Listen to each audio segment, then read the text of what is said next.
샬롬, 금천반석교회 성도 여러분, 2025년 3월 7일 금요일 반샘을 시작합니다. 오늘 본문은 누가복음 9장 28절부터 36절까지의 말씀입니다. 이 말씀을 하신 후 8일쯤 되어 예수께서 베드로와 요한과 야고보를 데리고 기도하시러 산에 올라가사 기도하실 때에 용모가 변화되고 그 옷이 휘어져 광채가 나더라. 문득 두 사람이 예수와 함께 말하니 이는 모세와 엘리야라.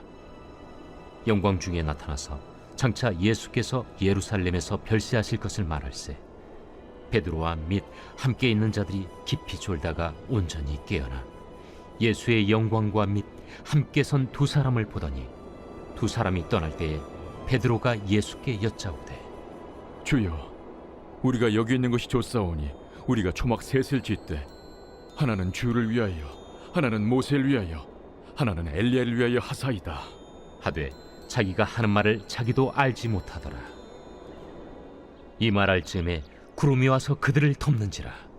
구름 속으로 들어갈 때에 그들이 무서워하더니 구름 속에서 소리가 나서 이는 나의 아들 곧 택함을 받은 자니 너희는 그의 말을 들으라. 소리가 그침에 오직 예수만 보이더라. 제자들이 잠잠하여 그 본 것을 무엇이든지 그때에는 아무에게도 이르지 아니하니라. 오늘은 영원 불멸의 꿈이라는 제목으로 말씀 나누겠습니다. 여러분 모두 동상이몽이라는 말을 아시죠? 이 말은 같은 침상에서 서로 다른 꿈을 꾼다는 뜻을 가진 사자성어입니다. 같은 환경과 상황, 그리고 또 같은 것을 바라보더라도 서로 다르게 생각하고 있는 것을 이르는 말이죠. 이렇게 많은 부분들을 함께 경험하고 공유한다는 것은 매우 밀접한 관계에 있어야만 가능할 것입니다. 그래서 부부의 모습을 보여주는 예능 프로그램의 제목으로 사용되고 있기도 합니다. 그 예능 프로그램에서 보면 많은 부부들이 각자의 입장으로 인해서 삐걱이고 때로는 다투기도 하는 모습을 보게 됩니다. 아무래도 사람은 각자가 살아온 길이 다르다 보니 많은 시간들을 함께 했고 또 함께하고 있음에도 다르게 느끼고 생각하게 되는 것 같습니다. 물론 다르게 느끼고 생각하는 것만으로는 큰 문제가 아닐 수 있습니다. 여기서 문제가 될 수 있는 부분은 서로 목표하는 바가 다르다는 것입니다. 각자 저마다의 살아온 길이 있으니 함께 그 길에 맞춰 걷기보다 자신의 길 안에 다른 일을 들어오게 하고자 합니다. 오늘의 본문은 이것이 사람과 사람 간의 관계뿐만이 아니라 하나님과 사람의 관계에서도 일어나는 일임을 말해주고 있습니다. 예수님께서 기도하시려고 산에 올라가실 때 베드로와 요한과 야고보도 데리고 올라가셨습니다. 그렇게 함께 기도하다가 베드로와 요한과 야고보는 깊이 졸고 있었고 예수님은 영광스러운 모습으로 모세와 엘리야와 말을 하고 계셨습니다. 그리고 그때 제자들은 깨어서 그 모습을 보게 됩니다. 제가 직접 보지는 못했지만 이때 베드로는 아마 눈이 뒤집어지지 않았을까요? 유대인에게 있어서 모세와 엘리야가 어떤 사람입니까? 그 누구보다 하나님의 역사하심을 크게 경험한 사람들이었습니다. 유대인들은 어려서부터 모세의 가르침을 귀중히 여기고 따릅니다. 삶의 모든 전통과 양식이 그로부터 왔습니다. 그리고 하나님의 말씀하심을 따라 이스라엘 백성을 애굽에서 이끌어낸 모세입니다. 홍해를 갈랐고 반석을 쳐서 물을 내었으며 법을 제정하고 사람들을 정직하게 재판했습니다. 하나님께서 이스라엘에게 허락하신 선지자이고 지도자였습니다. 모세가 있다면 엘리야는 또 어떻습니까? 바알의 선지자 450명과 수많은 사람들 앞에서도 굴하지 않고 여호와의 이름을 불러 믿음으로 하나님의 영광이 드러나는 그 자리에 있던 사람입니다. 아합의 위협에도 굴복하지 않고 북이스라엘에 하나님의 말씀을 담대함으로 전했으며 불말과 불병거를 타고 하늘로 올라갔던 사람이며 엘리사의 스승이기도 했습니다.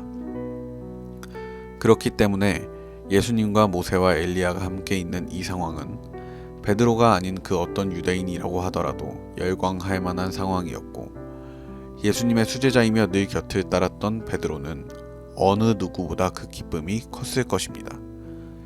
사람이 신기하게도 나 자신이 아닌 나와 함께하는 다른 누군가나 친분이 있는 사람이 세상 가운데 인정을 받는 것만으로도 흡족해지고 기분이 좋아집니다.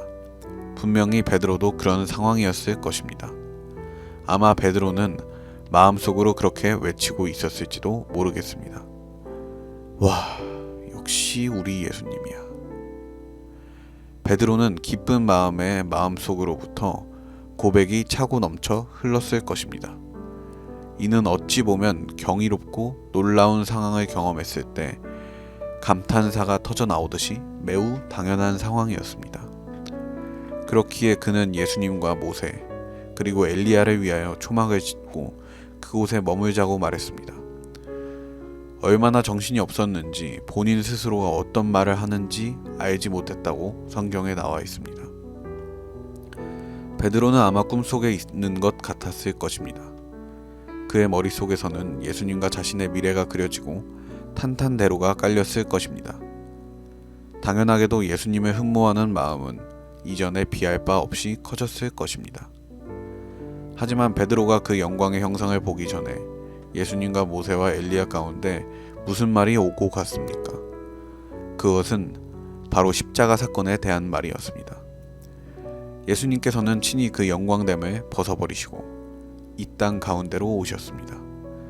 우리를 정말 사랑하셨기에 자기 부인의 본이 되셨습니다. 그리고 그렇게 십자가에 못 박히고 죽으심을 통해서 자신의 사랑을 고백하셨습니다. 이것은 베드로가 예수님의 영광의 형체를 보고서 우발적으로 뿜어져 나온 고백 같은 것이 아니라 하나님께서 사람과 함께 하시려고 세상을 지으셨던 태초의 순간부터 마음에 품으셨던 크신 사랑의 고백입니다. 하나님께서는 사람을 지으시고 사랑하셨던 그 처음 사랑과 지금에 이르기까지 변함없이 우리를 사랑하십니다. 죄로 물들여져 사람이 하나님을 떠나버렸던 그때부터 오늘 지금 이 순간까지 하나님께서 꾸시는 꿈과 걸으셨던 길에서 조금도 벗어나지 않으셨습니다. 이에 베드로의 꿈을 하나님께서 거두십니다. 구름으로 덮으시고 말씀하십니다. 이는 나의 아들 곧 택함을 받은 자니 너희는 그의 말을 들으라. 성경을 봐도 보고 싶은 대로 보고 듣고 싶은 대로 듣습니다. 그리고 믿고 싶은 대로 믿으려고 합니다. 하나님께서 말씀하시는 것, 성경이 말하는 것보다도 듣기 좋은 말을 찾으려고 합니다. 우리의 상황과 관점에 말씀을 보고 위로를 얻고 깨달음을 얻는 것은 사람이 삶을 통해서 얻은 질문과 문제에 하나님의 답을 끼워 넣으려고 하는 것입니다. 대충 보면 그럴듯해 보이다가도 자세히 보면 맞아떨어지지가 않습니다. 그리고 성경 말씀과 삶 가운데서 한없이 큰 괴리감을 느낍니다. 나의 삶은 이런저런 상황인데 하나님은 계속 엉뚱한 말씀만 하고 계십니다. 하나님께서는 우리를 각자 다르게 지으셨고 다른 상황 가운데 두셨지만 결국에 하나님께 있어서는 문제도 하나고 답도 하나입니다. 진학과 취업, 사업의 번창, 자아의 실현, 자녀의 양육과 결혼, 이 모든 것으로 인해서 개인마다 각각의 문제가 있는 것이 아니라 결국에 우리 모두에게는 죽고 사는 문제가 있습니다. 하나님께서는 사람이 죄를 지어 만들어낸 그 문제에 예수 그리스도라는 답을 내어주심으로 모두를 하나님의 길 가운데로 들어오는 것을 허락하셨습니다.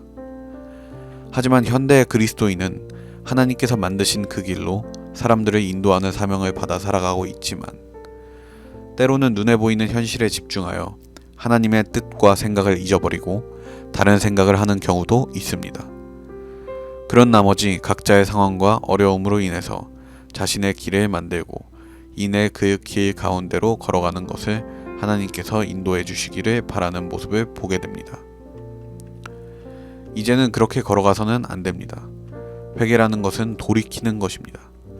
내가 머릿속에서 그려왔고 계획해왔던 길이 아닌 하나님께서 우리에게 허락하신 그 길로 돌이켜 걷는 것입니다.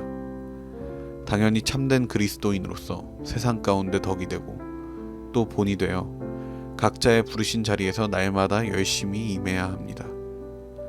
하지만 그 상황에서도 그리스도인이라는 정체성을 잃어버려서는 안 됩니다. 계속해서 예수님께서 가신 그 길로 우리도 나아가야 합니다. 사람들이 베드로처럼 자신들의 머릿속에서 아름다운 미래를 그리고 탄탄대로를 걸어나가기를 원하지만 이미 앞서부터 태초부터 하나님께서 꿈꾸시고 계획하시고 그리시며 또 이루신 그 길로 우리도 함께 걸어나가야 합니다. 사람의 생각과 마음은 계속해서 변하기에 그 꿈 또한 불투명하지만 하나님께서 꾸시는 꿈은 영원불멸하며 선명함을 넘어서 확실한 꿈입니다. 여기서 더 나아가서 꿈꾸는 자라면 꿈꾸는 자처럼 살아야 합니다. 하나님께서 이루셨고 장차 올 그 나라에서 하나님의 백성으로 살아갈 사람으로서 그 기쁨과 감사를 누리며 살아야 합니다. 삶에 힘들고 지치는 순간이 있을 수도 있습니다. 하지만 그럴 때마다 우리가 그 문제를 해결하기 위해서 세상을 살아가는 수많은 사람들의 정답지를 훔쳐보며 다른 답을 찾아 허둥대는 것이 아니라 주님께서 허락하신 천국 소망을 기억하고 하나님 아버지를 바라보며 살아갑시다. 우리 이 시간 함께 기도하겠습니다. 기도하실 때 하나님, 우리에게 주어진 상황과 어려움으로 인해 하나님을 바라보지 못하는 제 자신의 연약함과 미련함을 돌보아 주시고 온전히 하나님 아버지께 집중하게 하여 주시옵소서. 하나님의 말씀인 성경 말씀을 저의 입맛에 맞추거나 곡해하여 듣게 하지 아니하시고 성령님의 감동하심으로 그 말씀을 온전히 깨달아 알아 하나님께서 꿈꾸시고 예비하신 그 나라를 소망하는 마음으로 하루하루 감사하고 기뻐하는 마음으로 살아가게 해달라고 이 시간 함께 각자의 자리에서 기도하며 나아가겠습니다.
하나님, 우리가 오늘 말씀을 통해서 우리 자신의 생각과 소망이 어느 곳을 향하고 있는지 다시 한번 돌아보는 시간을 가졌습니다. 우리의 마음이 이 땅의 것이나 헛된 소망을 품는 것이 아니라 늘 언제나 변함없는 하나님 아버지의 꿈과 소망을 마음에 품고 살아가게 해주시고, 그것을 위해서 하나님의 말씀을 청종하여 들을 수 있는 깨끗한 마음과 성령님의 역사를 저희에게 풍성하게 더하여 주시고, 힘겹고 어려운 상황들이 저희를 짓누를 때 주님을 바라볼 것입니다. 그 상황 가운데서 저희를 긍휼히 여겨주시고 도와주심으로 말미암아 그 천국 소망을 놓치지 않게 하여 주시옵소서. 이 모든 기도 예수님의 이름으로 기도합니다. 아멘.